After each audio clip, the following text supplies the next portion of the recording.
जो हम पढ़ रहे हैं उसकी ज़्यादा रिक्वायरमेंट नहीं है, जो पढ़ाया था वो काम नहीं आया, 5% काम आता है। तो उसके बारे में आप क्या कहेंगे, करिकुलम जो है वो अप टू द मार्क है या नहीं? इसकी मिसाल बिल्कुल ऐसे ही है कि जब आप किसी इमारत को खड़ा करना चाहते हैं तो पहले उसकी फाउंडेशन बनाते हैं, ना कि आप डायरेक्टली जाके पहले एक बाजार से खरीद के फ्रेम लाके घर पे टांग देते हैं। क्योंकि कुछ चीजें फाउंडेशन बनाने के लिए इस्तेमाल की जाती हैं, कुछ चीजें उसकी दरो दीवार बनाने के लिए इस्तेमाल की जाती है, और फिर कुछ चीजें उसके एस्थेटिक्स के लिए यूज की जाती हैं। बिल्कुल ऐसे ही जब किसी आप कंटेंट को पढ़ते हैं तो उस कंटेंट हो सकता है कि वो जो कोर्स है उसका कुछ कंटेंट आप पहले से पढ़कर आए हो सकता है वो कंटेंट आपके लिए बिल्कुल नया हो। अगर तो वो कोर्स आपको पहली दफा इंट्रोड्यूस करवाया जा रहा है तो उसकी इंट्रोडक्शन से लेकर के इम्प्लीमेंटेशन का सफर उस वक्त तक तय नहीं हो सकता जब तक आपकी फाउंडेशन ना बन जाए। ये फाउंडेशनल कोर्स आपके लिए बैकग्राउंड समझने के लिए बहुत जरूरी है। अगर ये बैकग्राउंड आपने मिस कर दिया तो इस बैकग्राउंड और इस फाउंडेशन के ऊपर खड़ी होने वाली जो इमारत है वो भी वीक होगी, जिसके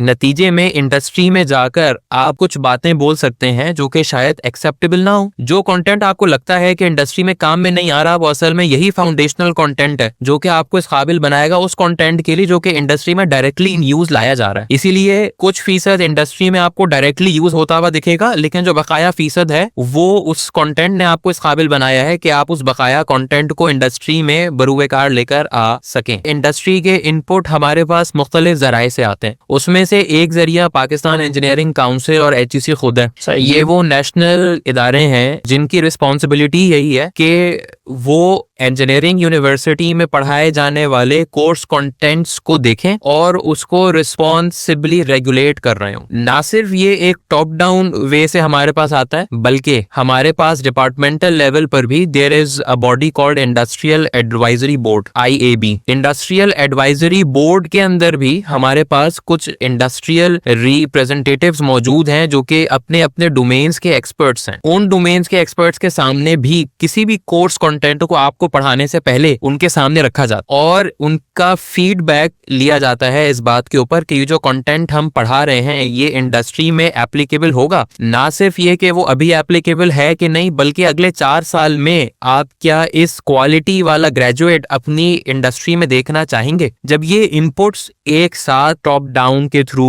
और डिपार्टमेंटल एक्टिविटीज के थ्रू जब कंटेंट्स के अंदर डाले जाते हैं और इनको रिफ्लेक्ट किया जाता है, तो इस पूरे प्रोसेस के बाद अगर कोई ये कहता है कि जो कंटेंट्स कवर अप किए जा रहे हैं वो रेलिवेंट नहीं है, तो I would really invite them to please reach out कि इसको मजीद रेलिवेंट किस तरह से और बनाया जा सकता है।